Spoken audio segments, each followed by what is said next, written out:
Welcome to How You Livin', a transformative podcast featuring best-selling author, inspirational speaker, and minister, Dr. Rick Rigsby. And now, Dr. Rick.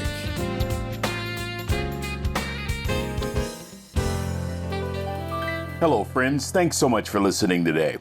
I want to discuss what I think is the single most important ingredient to being a transformative leader, the type of leader who makes an impact. Now, there are numerous traits that describe leadership greatness, and they're all worthy of merit.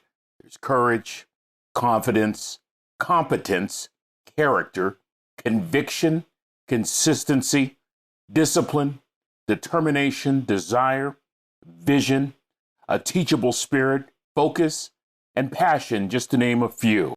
I love a leader who has such a focus that they have a singleness of purpose and a burning desire to accomplish that purpose, as Napoleon Hill would say. I love a kind of leader who has a kind of relentlessness that obstacles, setbacks, disappointments, even failure cannot stop them. But every effective leader that I have ever met all share this one critical trait. They have great influence. Influence. That's the key. You know, I believe John Maxwell was spot on when he said, leadership is influence. Nothing more, nothing less. Friends, our ability to influence people within the sphere of our periphery determines our impact. The type of organization really doesn't matter. The size of the organization really doesn't matter. You're talking about motivating people, inspiring people, convincing people to follow you. You're talking about influencing people. Francis Bacon once said, the duty and office of rhetoric is to apply reason to imagination for the better moving of the will. Translation, you want to impact others? Give them a meaningful and significant reason to follow you. People follow those they admire. They follow those whom they find trustworthy, reliable, dependable. They follow people who are going someplace. And when your influence is high, people are going to follow you. They will trust you to lead them in the right direction. They will have faith that your vision and your mission is meaningful. It's significant. It's life-changing. Friends, from Winston Churchill to the pastor at the church on the hill, your ability to influence determines your degree of impact. Rob Peters states, the genuine meaning of influence is to get people to take action without any sort of force or exertion. Influence is an essential leadership quality that gives you the ability to move just one individual or a large group. Warren Bennis once stated, the basics of leadership is the capacity of the leader to change the mindset of another person. And Ken Blanchard wrote, the key to successful leadership is influence, not authority. You see, influence is about understanding yourself and the impact you have on other people. Our ability to influence can empower employees, accelerate results, and create a better working environment. So the critical question becomes, how do we grow our influence? Oh, I'm glad you asked. I think it can start by simply recalling those voices of wisdom from our past, like those wisdom voices from our parents, from our grandparents. Maybe you're thinking of a particular teacher or a coach right now. For me, it was my father. My dad was the wisest man I've ever met in my life, yet he was just a third grade dropout. He taught me nuggets that have literally changed my life. Simple wisdom traits like, son, don't judge folks. Son, you'd rather be an hour early than a minute late. Son, be kind to people. How you do anything is how you do everything. It's never wrong to do the right thing. Son, make sure your servant's towel is bigger than your ego. Make sure that whenever you do something, you do it to the best of your ability. And perhaps the greatest lesson my father taught me is that no matter what the storm, no matter what the difficulty of the hour, you keep standing. you always stand. Yep, my dad, wisest man I ever met. But you know what? That wisdom that he possessed came from somewhere. Most likely, in my opinion, it came from the Bible. It came from his life's experiences, and it came from godly parents, my grandparents. You see, I am of the firm belief that we can learn much from our grandparents that can impact how we lead. When I was a professor at Texas A&M, I loved encouraging my students during vacations to go home and to sit close to grandma and grandpa and to talk very little, but just sit and listen. I told my students they would be amazed at the wisdom that simply poured out of their grandparents. What if I were to argue this simple point? That our grandparents modeled growing influence, the kind of influence that can cause us to be transformative leaders who make an impact. You see, our grandparents practiced common sense. They executed basic behaviors. They did what they needed to do to survive and to ensure that the family would continue moving forward. Forward momentum is very important, regardless of whether it's in business or in athletics or in a family scenario. It was Harvard Business Review years ago that did this longitudinal study. Harvard Business Review asked this one simple question to knowledge-based employees. What is the one variable that generates the highest degree of employee satisfaction? Friends, it wasn't money, it wasn't bonuses, it wasn't time off from work. It was when the employee sensed that forward progress was taking place. I want you to think about our grandparents. Our grandparents moved our families from one generation to the next, and I believe they did it with that old-fashioned wisdom rooted in common sense. It caused them to execute basic behaviors. They simply did what needed to be done to survive and to ensure that the family would continue going forward. You know, when I look at the casualties of a shallow, superficial culture, the first two that come to mind are a lack of common sense and a reluctance to execute basics. So, if we want to grow our influence, look no further than grandma. In fact, my challenge to you is the same challenge I have right now. Be the kind of leader your grandmother would hire. Come on, somebody. You see, our grandparents grew their influence by employing three simple practices. They executed the basics. Number two, they owned it. And number three, they had a growth mindset.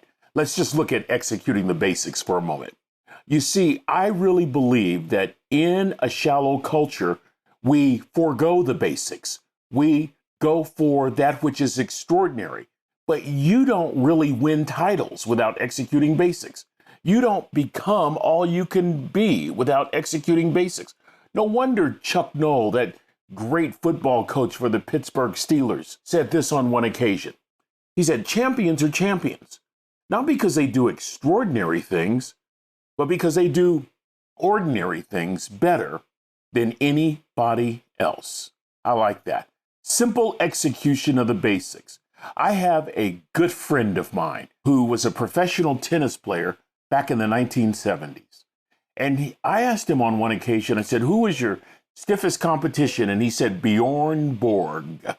If you don't know that name, I would encourage you to go to Netflix and rent the documentary Borg versus McEnroe. Anyway, back to the story. I asked my friend, I said, what was it about Borg that made him so difficult as an opponent? And my friend simply said this: Borg had the basics so down, he wore his opponents out. I have a friend right now who's hoping to get a call from Cooperstown. That's the town that houses Major League Baseball's Hall of Fame. My friend said if he gets the call, it won't be because of his home runs. It will be because he executed basics. He knew how to lay a bunt.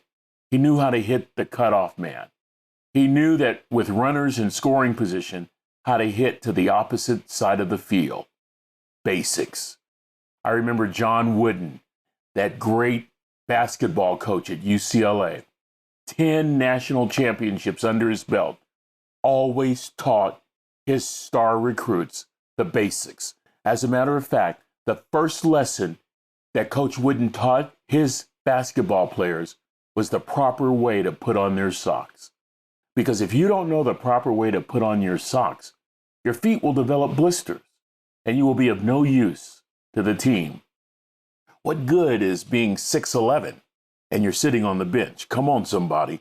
My father, that simple third grade dropout, he was just a basic cook. He was a line cook at California Maritime Academy in Northern California. Just a simple cook.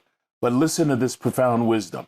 Son, yes, Dad, whenever you go to a new restaurant, order a bowl of soup. If it's possible, sample the soup. Why, Dad? If the soup's not good, don't invest in the restaurant. Oh, baby. I want you to think for a moment about Grandma's basics that she taught your parents. Grandma's basics, telling the truth, thinking the best of people, doing what you say you're going to do. You think on the surface, what's the big deal? But I'll tell you, a leader with honesty, a leader who doesn't judge, who treats everyone with dignity, a leader who's reliable, who's dependable, who's trustworthy, you talk about impact. You talk about transformative. Not only did our grandparents execute the basics, they owned it. I love this book. Love this book by Jocko Willink and Leif Babin, titled Extreme Ownership, How the Navy SEALs Lead and Win. You know, my folks were practicing extreme ownership way before I heard about this book. And they got that extreme ownership from their parents, my grandparents. It works something like this. If it's just about your position, if it's just about your status in life, there's going to be an issue. In Navy SEAL life, if it's just about your position and not about the mission, somebody dies. And in order to carry out that mission, you can't make excuses and you can't blame others. Come on, y'all.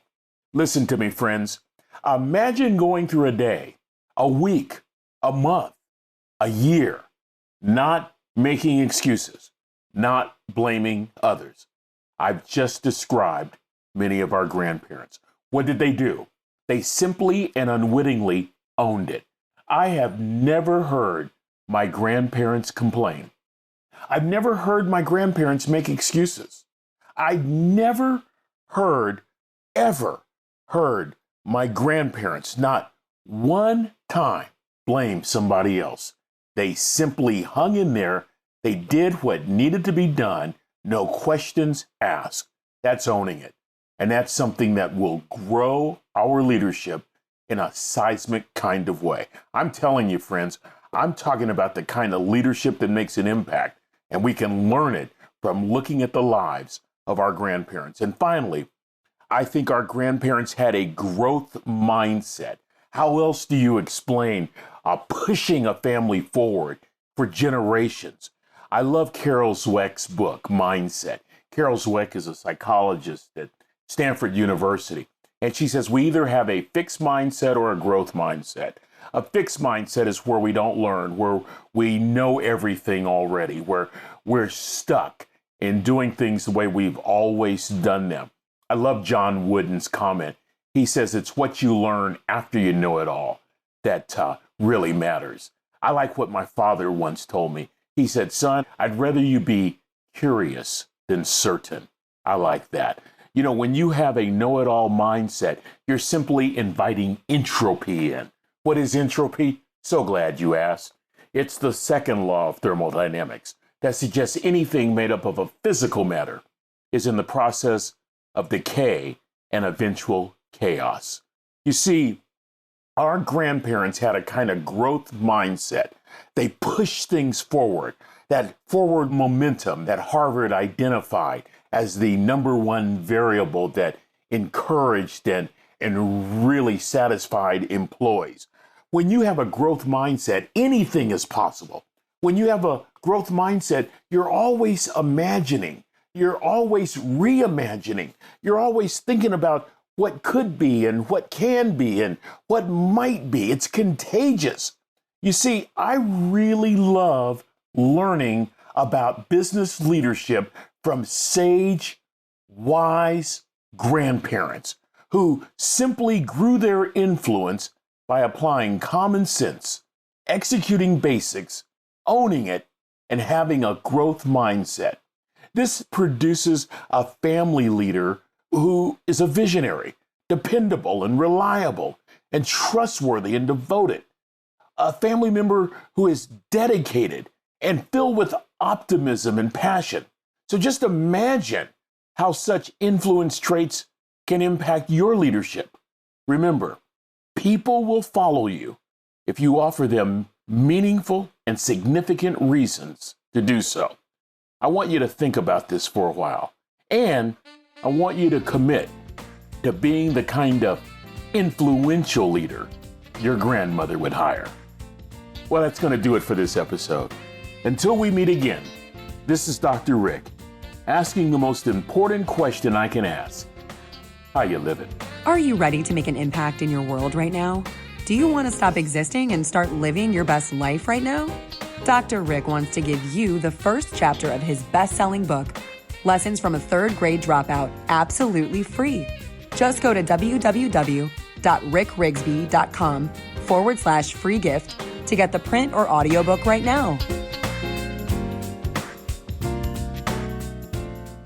This is the podcastfactory.com.